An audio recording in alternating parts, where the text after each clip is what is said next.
আসসালামু আলাইকুম। আমি কৃষিবিদ Rafiqul Islam, business development manager, Bayer crop science limited.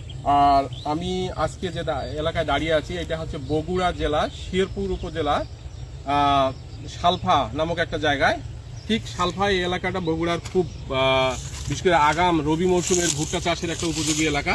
আমি আজকে হচ্ছে এপ্রিল মাসের 23 তারিখ 2025 সাল। আর আজকে যে মাঠটায় দাঁড়িয়ে আছি এই জাতটার নাম হচ্ছে বায়ারের একটা প্রমিজিং হাইব্রিড ভ্যারাইটি 9217 আপনারা দেখছেন প্লেকার্ডে। আর আমার সামনে যে মোচাগুলো আছে আজকে এই ক্রপ এজ হচ্ছে 151 দিন। তো আমাদের এই জাতটা লাগানোর উপযুক্ত সময়টা হচ্ছে অক্টোবর মাসের শুরু থেকে ডিসেম্বর মাস অবধি। এই সময়টা হচ্ছে উপযুক্ত সময়, বলা চলে যে রবি মৌসুমের সবচেয়ে স্টার্টিং জাত।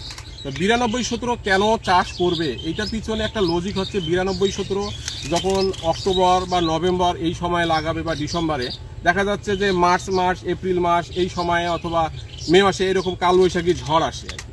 তা 9217 একটা বিশেষত্ব হচ্ছে যে এটা উচ্চ ফলনশীল জাত। আর হচ্ছে আমাদের এটার অ্যাডাপ্টিবিলিটি খুবই ভালো। আর বিশেষ করে অক্টোবর থেকে ডিসেম্বর এই সময় লাগালে এটার অভিযোজন ক্ষমতা বাংলাদেশের অ্যাক্রস দ্য কান্ট্রি সব মাটিতেই ভালো হয়। তারপরে হচ্ছে যে আগাম লাগালে অনেক সময় ফেব্রুয়ারি মার্চ মাসের এই সময়ে যখন একটু তাপ হিউমিডিটি বাড়ে তখন দেখা যাচ্ছে যে পাতায় বিশেষ করে টার্সিকাম লিভ ব্লাইট ডিজিজ দেখা যায়, তারপরে স্টক রট ডিজিজ দেখা যায়। আর আমি বলবো যে আমাদের বায়ারের যে 9217 এটা হচ্ছে টার্সিকাম লিভ ব্লাইট এবং স্টক রট ডিজিজ সহনশীল মাত্রা অনেক বেশি। এটাতে এই ধরনের ডিজিজ আমরা এখন পর্যন্ত দেখিনি। তারপরে এই জাতের অভিযোজন ক্ষমতা এত ভালো যে এখন পর্যন্ত টানা 3 বছর ধরে আমরা দেখছি যে কোনো চাষির কিন্তু সিটিং ইস্যু হয় নাই। তার মানে অ্যাক্রস দ্য কান্ট্রি এটার দানা গঠন প্রক্রিয়াটা সবচেয়ে ভালো, কোনো ধরনের যে কোনো মাটিতেই এটা ভালো ফলন দিতে সক্ষম। আর একটা জিনিস হচ্ছে যে 9217 কেন চাষ করবে, এই সময়ের এই জাতটা হচ্ছে আমাদের বিশেষ করে আমি বলবো যে ঝড় সহনশীলতা মাত্রা অনেক বেশি, গাছ খুবই শক্ত, এটা ঝড়ে ভাঙে না। আর একটা হচ্ছে যে স্টে গ্রিন প্লান্ট, দেখা যাচ্ছে যে আপনি হাক্স কাভার শুকায় গেছে, এখন পর্যন্ত কিন্তু উপরের পাতা সবুজ আছে। তারপরে আমি আর একটু বলবো যে যেহেতু আমাদের এই জাতটা হচ্ছে উজ্জ্বল কমলা বর্ণের দানা এবং গোড়া থেকে আগা পর্যন্ত দানায় পরিপূর্ণ, এবং আমি মনে করি যে দিকালবের যত আগাম জাত আছে আমাদের চাষিদের উপযোগী একটা বিশেষ করে উজ্জ্বল কমলা বর্ণের একটা ভালো জাতের বৈশিষ্ট্য। আর একটা হচ্ছে যে দানাটা অনেক বড় এবং এটাতে হচ্ছে গোড়া থেকে আগা পর্যন্ত দানায় পরিপূর্ণ থাকে।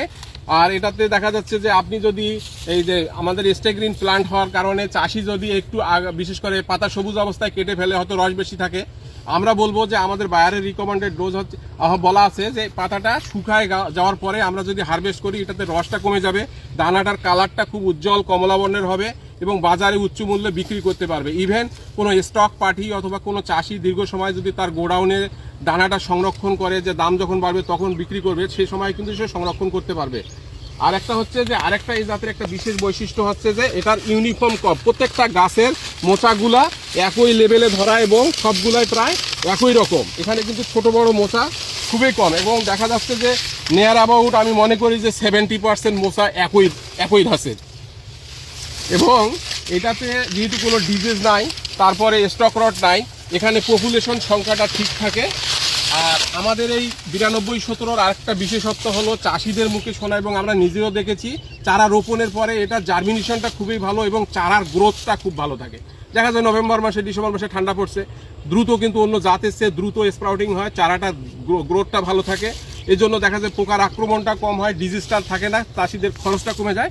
এবং এটা আগাম লাগালে এটা যেহেতু মোচাগুলো সবগুলোই সম আকৃতির এবং এটা 24 ইঞ্চি 10 ইঞ্চি বরাদ্দে লাগালে উচ্চ ফলন পাবে। আমি আশা করি আমাদের এই 9217 বায়ারের এই ভুট্টাটা যদি চাষি চাষ করে সে আর্থিকভাবে লাভবান হবে এবং আগাম মার্কেটে চাষি নির্দ্বিধায় টেনশন মুক্ত এই জাতটা চাষ করতে পারবে এবং সব ধরনের মাটিতেই এটা চাষ করা সম্ভব।